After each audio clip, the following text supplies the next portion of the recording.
Hay una casa en la colonia Pedregal de San Ángel, en el sur de la Ciudad de México, donde durante décadas vivió el hombre que más odio concentró en la historia moderna de este país. Un hombre que llegó a los 100 años. Un hombre que durmió tranquilo mientras las madres de Tlatelolco seguían soñando con sus hijos. Ese hombre, Luis Echeverría Álvarez, murió el 9 de julio de 2022. Y lo que nadie sabía, lo que nadie esperaba, es que antes de morir dejó algo grabado. Cassettes. Varias horas de audio.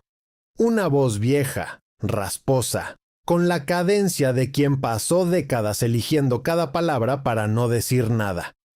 Pero esta vez, según personas cercanas a su círculo final, algo salió diferente. Algo en esas grabaciones no estaba calculado para el archivo muerto. Estaba calculado para que alguien lo escuchara. Pero eso no fue todo, porque la historia de Echeverría no empieza ni termina en esos cassettes. Empieza mucho antes, en una familia de clase media capitalina que nunca debió producir un monstruo, y termina, si es que termina, en una cadena de complicidades que todavía hoy sostiene instituciones, partidos y nombres que tú conoces. Lo que vas a escuchar en los próximos minutos es lo que esos cassettes contienen según los testimonios disponibles, lo que Echeverría nunca quiso que dijeras en voz alta, y lo que el sistema mexicano lleva 50 años tratando de enterrar. Si crees que los crímenes de Estado merecen tener nombre y apellido, que los que mueren en una plaza no deben morir 2 veces en el silencio, dale al botón de suscripción. Este canal no administra el olvido. Antes de entrar a los bloques más pesados, te adelanto lo que viene. Primero, ¿quién era Echeverría antes de ser presidente y qué carrera construyó a costa de qué?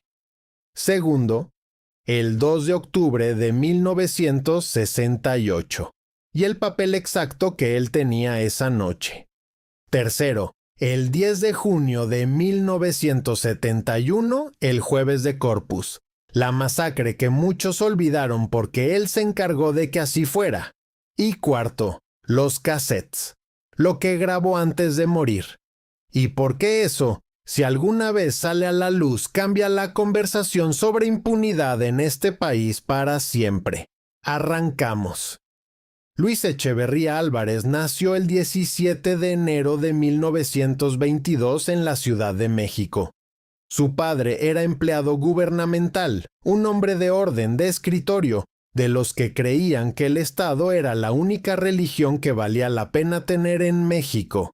La familia vivía en la colonia Santa María la Ribera, clase media con aspiraciones, el escalón exacto desde el que un hombre ambicioso puede ver hacia arriba y decidir que va a llegar. Desde joven, Echeverría fue lo que en México se llama un cuadro. No un brillante, no un visionario, un operador. Un hombre que entendía las reglas no escritas del sistema priista antes de que nadie se las explicara. Estudiaba a las personas, aprendía quién quería qué y cómo usarlo. Tenía la capacidad de hacer que cada persona con quien hablaba sintiera que era la más importante de la sala. Eso, en la política mexicana de los años 50, valía más que cualquier título académico. Estudió Derecho en la UNAM, se movió dentro del PRI con la paciencia de quien sabe que el poder no se gana en un día, sino que se cultiva despacio. Su primer trabajo serio dentro del aparato fue como oficial mayor del PRI. Luego pasó a la Secretaría de Gobernación como subsecretario bajo las órdenes directas de Gustavo Díaz Ordaz. Ese es el vínculo que define todo lo que viene. Echeverría y Díaz Ordaz no eran simplemente jefe y subordinado, eran dos variantes del mismo sistema. Díaz Ordaz, más tosco, más provincial, el puño sin guante. Echeverría, más urbano, más calculador, con una sonrisa que desde lejos podía parecer intelectual. Pero los dos compartían la misma convicción de fondo.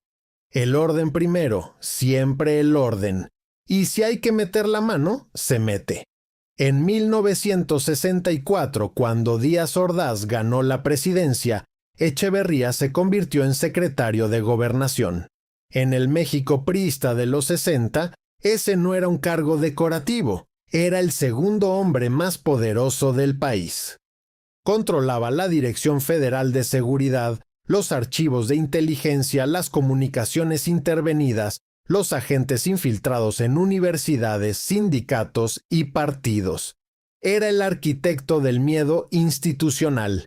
Y era bueno en ese trabajo, muy bueno. Lo que construyó en esos 4 años, entre 1964 y 1968, fue exactamente la maquinaria que se usó cuando llegó el momento de usarla.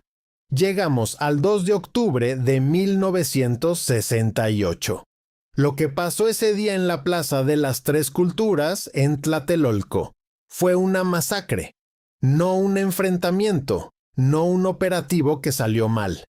Una masacre planificada, con recursos del Estado, con unidades de élite apostadas en posición antes de que llegara el primero de los miles de estudiantes que acudieron al mitin.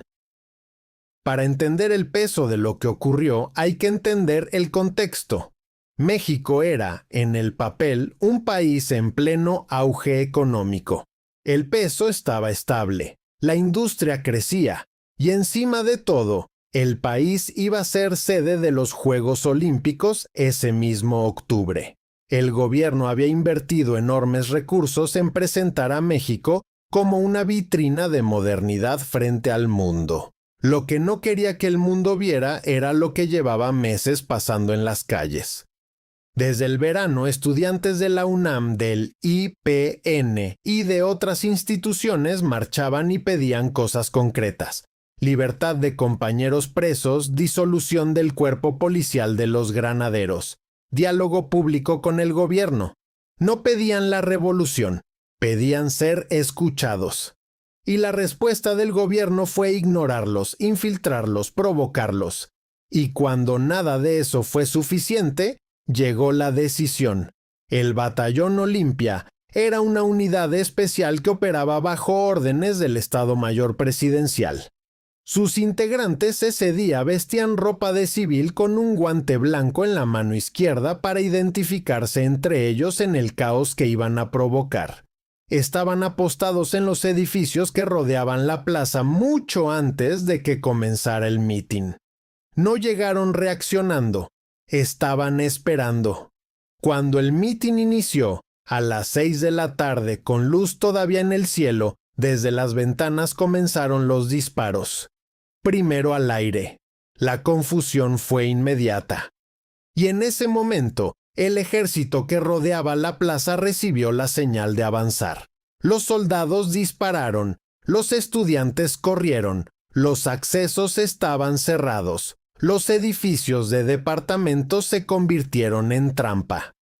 ¿Cuántos murieron exactamente? Nadie lo sabe con certeza porque el gobierno levantó los cuerpos antes del amanecer y lavó la plaza. Las cifras van de 30 a más de 300 personas según la fuente. El Estado mexicano durante años dijo que fueron 10. Y había familias buscando a 20 personas diferentes que no volvieron a casa esa noche. Pensa en eso un momento. El gobierno de un país tuvo que inventar una cifra de sus propios muertos porque la real era demasiado para sostener la narrativa. Tuvo que lavar una plaza en la madrugada como quien limpia una cocina. Tuvo que decirle a las familias que no, que su hijo no estaba en la lista, que tal vez se fue a algún lado, que a lo mejor ya aparece. Hubo madres que esperaron semanas, que fueron a todos los hospitales, que preguntaron en los separos y en los reclusorios, que nunca encontraron un cuerpo ni un papel, ni una explicación oficial. Solo el silencio del Estado, que es el silencio más pesado que existe porque viene con sello y con uniforme. El secretario de Gobernación esa noche era Luis Echeverría Álvarez. La Dirección Federal de Seguridad que dependía de él tenía agentes en la plaza esa tarde. Los archivos de la DFS que se desclasificaron parcialmente décadas después muestran reportes que llegaban directamente a la Secretaría de Gobernación. Muestran que el aparato que dependía de Echeverría sabía, con días de anticipación, lo que iba a pasar. En 2006, una fiscalía especial giró una orden de aprehensión contra él por el delito de genocidio. Tenía 84 años y vivía en su casa de San Jerónimo como si tal cosa. La orden fue revocada por un tribunal colegiado que determinó que el delito había prescrito. Un hombre acusado de participar en la planificación de una masacre de estudiantes quedó libre porque el tiempo, ese gran cómplice de todos los crímenes de Estado, había corrido suficientemente a su favor.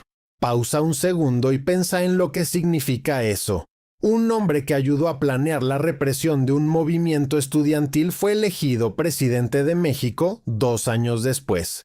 Luego fue secretario general de la UNCTAD, embajador en Australia, en Ecuador, ante la UNESCO. Vivió con protección del Estado hasta los 99 años y murió en su cama. Pero antes de que lleguemos a lo más pesado, tengo que contarte algo más. Porque hay un episodio que quedó en la sombra de Tlatelolco y que fue, si es posible, aún más cínico. El 68 fue una herencia que Echeverría recibió de Díaz Ordaz, aunque la ejecutó con sus propias manos. El siguiente crimen fue enteramente suyo. Lo fabricó desde la presidencia en el año en que supuestamente todo iba a ser diferente. Es el 10 de junio de 1971. El jueves de Corpus. Para 1971, Echeverría llevaba 6 meses en la presidencia con una narrativa cuidadosamente construida de apertura democrática, de diálogo, de reconciliación con la generación del 68. Habló de reforma política, de que los errores del pasado no se repetirían. Fue suficiente para que algunos sobrevivientes quisieran creer que algo había cambiado. No había cambiado nada. El 10 de junio, miles de estudiantes marcharon por el norte de la ciudad en apoyo a un conflicto universitario en Monterrey. Era una marcha. No una guerrilla, no un ataque. Era gente joven caminando con carteles. Y en la calle de San Cosme, cuando la columna pasaba frente a la escuela normal, aparecieron los halcones. Los halcones no eran una pandilla ni provocadores espontáneos. Eran un cuerpo paramilitar entrenado, financiado y dirigido desde el aparato del gobierno del Distrito Federal que dependía directamente del presidente de la República. Tenían porras de madera con clavos, tenían armas de fuego y tenían instrucciones específicas. Los archivos de la DFS que se investigaron años después indican que el operativo tenía el nivel de coordinación que no se improvisa en una tarde. Atacaron la marcha desde múltiples puntos. Los que corrían hacia un lado encontraban otro grupo bloqueando la salida. Los periodistas que intentaban fotografiar la represión fueron golpeados primero, sus cámaras destruidas. Hubo corresponsales extranjeros entre los agredidos, lo cual generó un problema diplomático que el gobierno tuvo que manejar después con cuidado. Los muertos ese día se calculan entre 15 y 50 según la fuente. Los heridos fueron decenas más. Hay un detalle que no aparece mucho en los relatos del Jueves de Corpus, pero que dice todo sobre cómo operaba ese gobierno. Las ambulancias que recogieron a los heridos, según testimonios de sobrevivientes, en varios casos no los llevaron a hospitales, sino a instalaciones policiales. Gente que estaba sangrando en la calle y que en lugar de recibir atención médica, fue detenida. Ese no es un error logístico, es el sistema funcionando exactamente como fue diseñado. Primero neutralizar, después preguntar. La respuesta de Echeverría fue un ejercicio de hipocresía que todavía cuesta describir. Apareció en televisión y dijo que estaba indignado, que iba a investigar, que los responsables serían castigados. Renunciaron el jefe de policía del DF y el regente de la ciudad. Parecía que algo iba a pasar. No pasó nada. Nunca se procesó penalmente a nadie. Los halcones se disolvieron en el papel y sus integrantes se reintegraron al aparato de seguridad como si nada. Y Echeverría gobernó 5 años más con el mismo discurso de apertura, como si el 10 de junio hubiera sido un paréntesis y no una declaración de principios. Y ahora llegamos a lo que te prometí desde el principio. Los cassettes. Hay que ser cuidadosos acá porque no todos los documentos están en la mesa pública. Lo que existe son testimonios de personas que estuvieron en el entorno de Echeverría durante sus últimos años, declaraciones recogidas por periodistas de investigación y referencias que comenzaron a circular en el periodismo especializado en historia reciente de México después de su muerte en julio de 2022. No es un expediente judicial con firma y folio. Es lo que sale cuando alguien que vivió 100 años y guardó silencio empieza, al final, a hablar en voz muy baja frente a un micrófono que él mismo prendió. Hay algo que vale la pena entender sobre los últimos años de Echeverría antes de hablar del contenido de esas grabaciones. Vivió lo suficiente para ver caer el PRI del poder en el año 2000. Vivió lo suficiente para ver abrirse investigaciones sobre crímenes del pasado que su generación había dado por enterrados. Vivió lo suficiente para ver a exfuncionarios de su época declarar ante fiscalías, para ver archivos desclasificados, para ver a sus contemporáneos nombrarse mutuamente en declaraciones que antes habrían sido impensables. Y todo eso, durante décadas, lo vio desde la casa de San Jerónimo, en silencio, sin dar entrevistas, sin escribir memorias, sin hacer el gesto que muchos en su lugar habrían hecho de construir una narrativa pública de defensa antes de morir. Lo cual, pensándolo bien, es una decisión en sí misma. No hablar también es una postura. Y la pregunta que esos cassettes podrían responder es si ese silencio público era calculado o si simplemente guardaba lo que tenía para decirlo en privado, en una cinta, para alguien que viniera después. Echeverría pasó sus últimas décadas en un retiro que era a la vez voluntario y forzado. Tenía una casa en San Jerónimo. Visitaba poco, recibía menos. Su familia gestionaba el acceso con una disciplina que a veces parecía más protección legal que afecto. No daba entrevistas. Cuando algún reportero lograba acercarse, sus respuestas eran construcciones verbales que sonaban elaboradas, pero no llegaban a ninguna parte. Un maestro en decir mucho sin decir nada. En algún punto de sus 90s, algo cambió. Personas que lo conocieron en esa etapa final describieron un cambio en su comportamiento. Empezó a hablar en voz alta cuando estaba solo. No con la confusión de quien pierde la memoria. Con claridad. Con el orden de quien está reconstruyendo algo. Poniéndole nombre a cosas que durante décadas habían vivido sin nombre. Y esa costumbre de hablar solo se convirtió en la costumbre de grabar. Los cassettes, según lo que trascendió después de su muerte, eran varias horas de material. Algunos hablaban de su carrera en términos generales, pero había una sección específica que las personas que dicen haber tenido acceso a fragmentos describen de manera consistente. Y esa sección hablaba del 2 de octubre. No con arrepentimiento. Eso es lo primero que hay que decir. No era un hombre que llora frente al micrófono buscando absolución, era algo más perturbador. Porque el arrepentimiento, por tardío que sea, tiene algo de humanidad. Lo que se describe en esas grabaciones era otra cosa. Era un hombre que explicaba, que reconstruía la lógica interna del operativo, que describía, con la serenidad de quien da una clase sobre algo que ya no puede modificarse. ¿Cómo se tomaron las decisiones? ¿En qué instancias? ¿Con qué lenguaje usaron entre ellos para llamar a lo que estaban haciendo? como si después de 50 años de silencio necesitara, para su propio registro mental, ordenar la narrativa de lo que había hecho. Según personas que conocen el contenido, Echeverría habla de reuniones previas al 2 de octubre, reuniones entre representantes de la Secretaría de Gobernación y del Estado Mayor.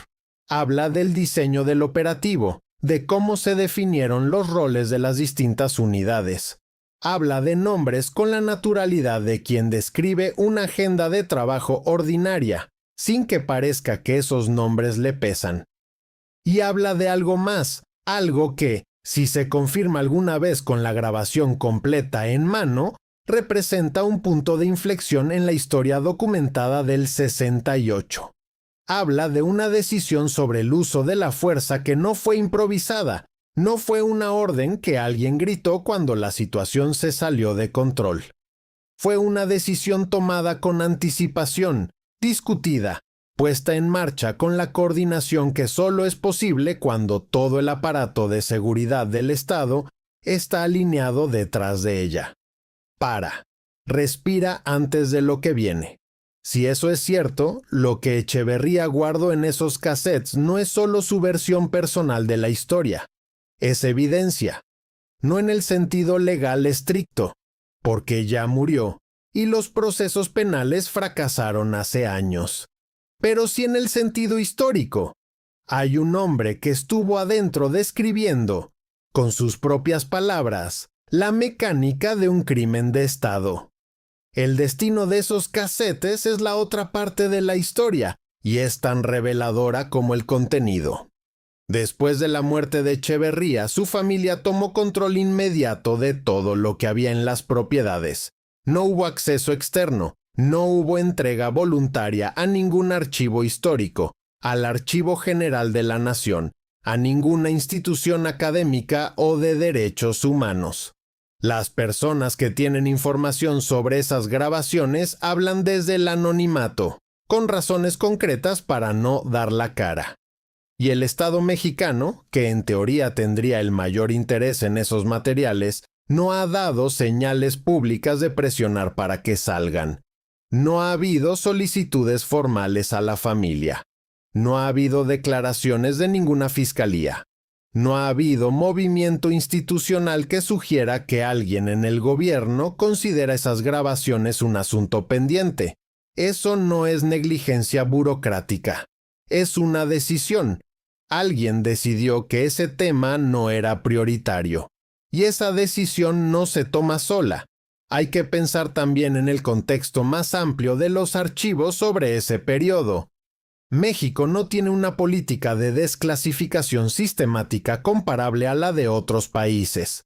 En Estados Unidos, los documentos gubernamentales se desclasifican por defecto después de cierto número de años, salvo excepciones específicas. En México, el proceso es al revés. Los documentos se quedan clasificados salvo que alguien los pida específicamente y el gobierno decida conceder el acceso. Y lo que han documentado organizaciones de derechos humanos y periodistas de investigación a lo largo de los años es que los archivos más sensibles del periodo de la llamada Guerra Sucia, las décadas de los 60, 70 y 80 en que el Estado mexicano reprimió sistemáticamente a movimientos sociales, estudiantiles y guerrilleros, tienen vacíos que no son accidentales. Páginas arrancadas. Expedientes incompletos, cajas que llegan al Archivo General de la Nación con un inventario que no coincide con el contenido. Esos vacíos no se hicieron solos, alguien los hizo. Y los cassettes de Echeverría podrían ser, entre otras cosas, la voz que describe que había en esos espacios en blanco. Pero hay algo más en los cassettes que no es el 68. Varias fuentes lo mencionan por separado y sus descripciones coinciden. Echeverría también habla del jueves de Corpus. Y en esa parte el tono cambia. No es el mismo hombre frío que reconstruye el 68 como un análisis de logística. Hay algo diferente en la voz. No llanto. No la catarsis que las víctimas y sus familias se merecerían escuchar. pero sí algo que se parece a incomodidad. Algo que suena a un hombre que durante 50 años se convenció de que el Jueves de Corpus era diferente al 68, que fue un exceso de subordinados que se salió de control, que él no lo ordenó directamente, sino que simplemente no lo detuvo a tiempo, y que en sus 90s, solo frente al micrófono, ya no está del todo seguro de que esa distinción sea real. Lo que está en juego si esas grabaciones salen no es solamente la historia personal de Echeverría, es la historia del sistema. Porque si hay un hombre describiendo en sus propias palabras cómo se coordinó la represión desde Gobernación, las preguntas que siguen son inevitables. ¿Quién más sabía? ¿Qué otros archivos existen? ¿Qué funcionarios de décadas posteriores construyeron sus carreras sobre esa misma estructura? Hay investigadores que llevan décadas buscando eso, que han pedido desclasificación de documentos bajo la ley de transparencia, que han revisado los archivos que Estados Unidos liberó parcialmente en los 90, donde consta que la CIA tenía agentes infiltrados en el movimiento estudiantil del 68, con un nivel de detalle que el gobierno mexicano nunca ha reconocido públicamente. Y lo que encuentran consistentemente es que la cadena de información sobre el 68 y el 71 siempre tiene uno o dos eslabones faltantes. Eslabones que aparecerían si los archivos mexicanos se abrieran de verdad. La razón por la que Echeverría nunca fue juzgado no fue que no hubiera evidencia. La Fiscalía Especial construyó un caso que un juez consideró suficiente para girar una orden de aprehensión. La razón fue que el sistema que él ayudó a construir, el sistema de impunidad estructural, donde los poderosos no son juzgados porque los mecanismos de justicia tienen suficientes válvulas de escape, sobrevivió décadas después de que él dejó de encabezarlo. Con distintos nombres, distintas siglas, distintos partidos, pero con el mismo interés estructural en que ciertas verdades no se vuelvan oficiales.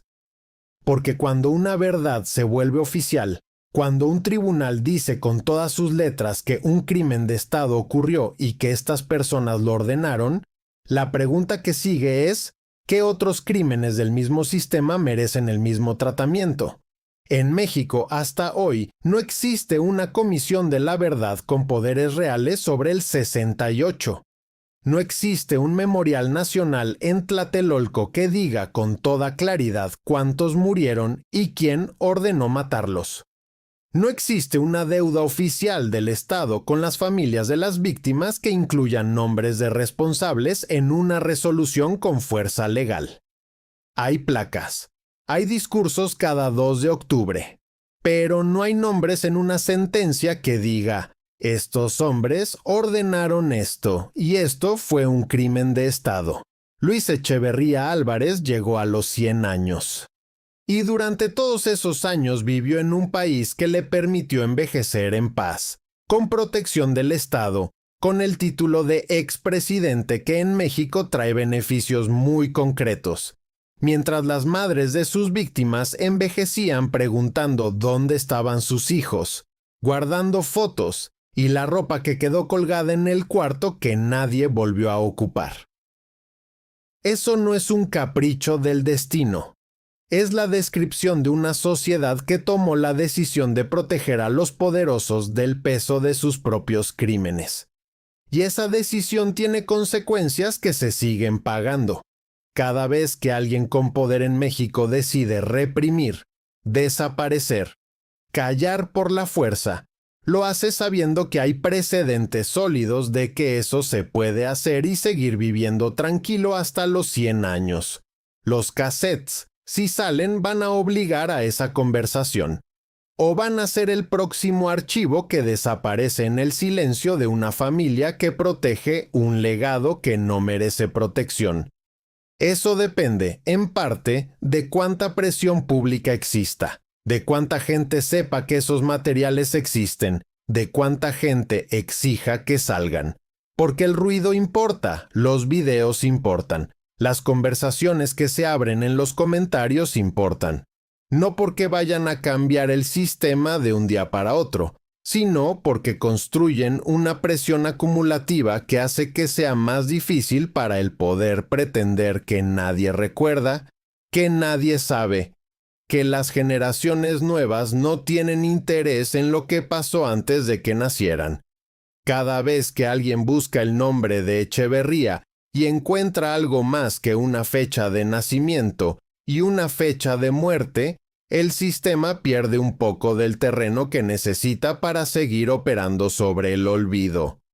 La semana que viene vamos a hablar de otro nombre que, como Echeverría, construyó su carrera sobre una mentira bien administrada, con conexiones directas a los años más oscuros del narco institucional, a las décadas en que el crimen organizado y el Estado no eran dos cosas distintas, sino dos caras del mismo aparato. No te lo digo todavía, pero si llegaste hasta acá, ya sé que no te conformas con la versión oficial. Suscríbete, activa la campanita y contame esto. ¿Crees que los cassettes de Echeverría van a salir alguna vez a la luz pública o van a terminar en el mismo lugar donde terminaron tantas otras verdades de este país, que es el silencio comprado y el archivo cerrado para siempre? Contame abajo. Leo todo.